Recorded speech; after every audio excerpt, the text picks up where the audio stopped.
গাইবান্ধা 1 আসন থেকে নির্বাচিত মাননীয় সদস্য জনাব মোহাম্মদ মাজিদুর রহমান, আপনি তারকা চিহ্নিত প্রশ্ন 582 উত্থাপন করুন। ধন্যবাদ মাননীয় স্পিকার। আমার তারকা চিহ্নিত প্রশ্ন হচ্ছে, প্রবাসী কল্যাণ ও বৈদেশিক কর্মসংস্থান মন্ত্রী মহোদয়, অনুগ্রহ করিয়া বলিবেন কি আমার নির্বাচনী এলাকা 29 গাইবান্ধা 1 সুন্দরগঞ্জ উপজেলার কতজন রেমিটেন্স যোদ্ধা বিদেশে কর্মরত আছেন? দেশের অর্থনীতিকে সচল করিবার জন্য আপনার মন্ত্রণালয়ের অধীনে এই সংখ্যা বৃদ্ধির কোনো পরিকল্পনা আছে কিনা? ধন্যবাদ মাননীয় স্পিকার। মাননীয় সদস্য, আপনাকে ধন্যবাদ। তারকা চিহ্নিত প্রশ্ন 582 মহান সংসদে উত্থাপিত হল। মাননীয় প্রবাসী কল্যাণ ও বৈদেশিক কর্মসংস্থান মন্ত্রীর পক্ষে মাননীয় প্রতিমন্ত্রী জনাব মোহাম্মদ নুরুল হক। মাননীয় স্পিকার, আপনাকে ধন্যবাদ।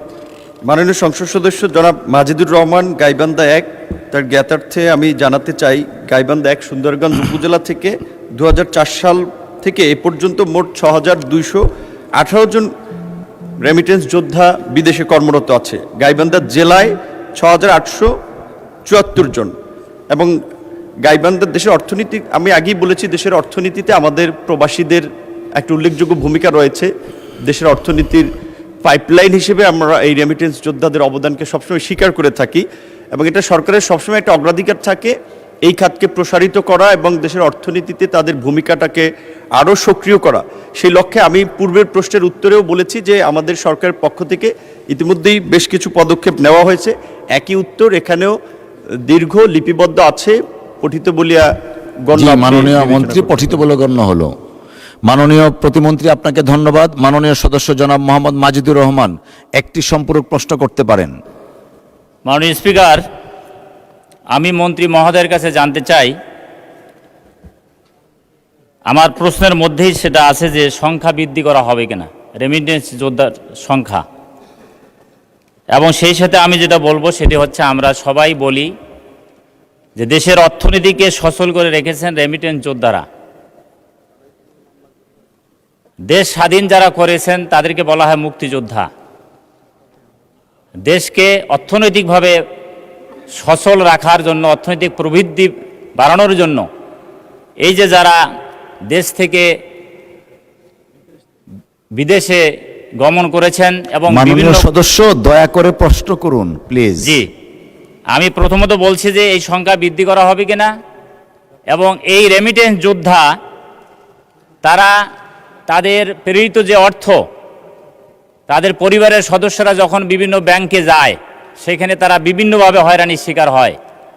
এবং সেই সাথে আমি জানতে চাই যে এই রেমিটেন্স যোদ্ধাদের জন্য বিশেষ কোনো সুযোগ মন্ত্রণালয় গ্রহণ করবেন কিনা।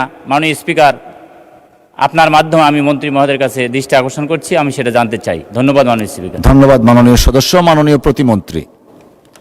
জি, মাননীয় স্পিকার, আপনাকে ধন্যবাদ। মাননীয় সংসদ সদস্যকে আমি জানাতে চাই আপনার মাধ্যমে যে বর্তমান সরকারের কর্মপরিকল্পনা এবং নির্বাচনী ইশতেহার অনুযায়ী আগামী 5 বছরে 1 কোটি বৈদেশিক কর্মসংস্থান সৃষ্টির আমাদের একটা পরিকল্পনা রয়েছে। তারই অংশ হিসেবে সরকার, আপনি জানেন যে 180 দিনের একটা রোডম্যাপ, 6 মাসের একটা পরিকল্পনা এবং পর্যায়ক্রমে, যেটা 5 বছরে আমাদের বাস্তবায়নের টার্গেট রয়েছে।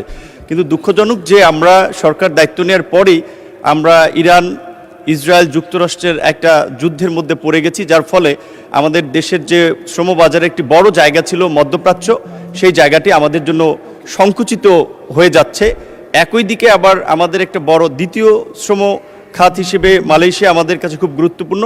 সেই বাজারটি দীর্ঘদিন বন্ধ ছিল। কিছুদিন আগে আমাদের মাননীয় মন্ত্রী এবং মাননীয় প্রধানমন্ত্রীর উপদেষ্টা সফর করে মালয়েশিয়ার সরকারের সাথে একটা ভালো ফলপ্রসূ আলাপ আলোচনা করেছেন যে আশা করি এই বাজারটি খুব শীঘ্রই খুলে যাবে। একই সাথে থাইল্যান্ডেও আমাদের একটা ভালো সম্ভাবনা, কম্বোডিয়াতেও আমরা কাজ করতেছি।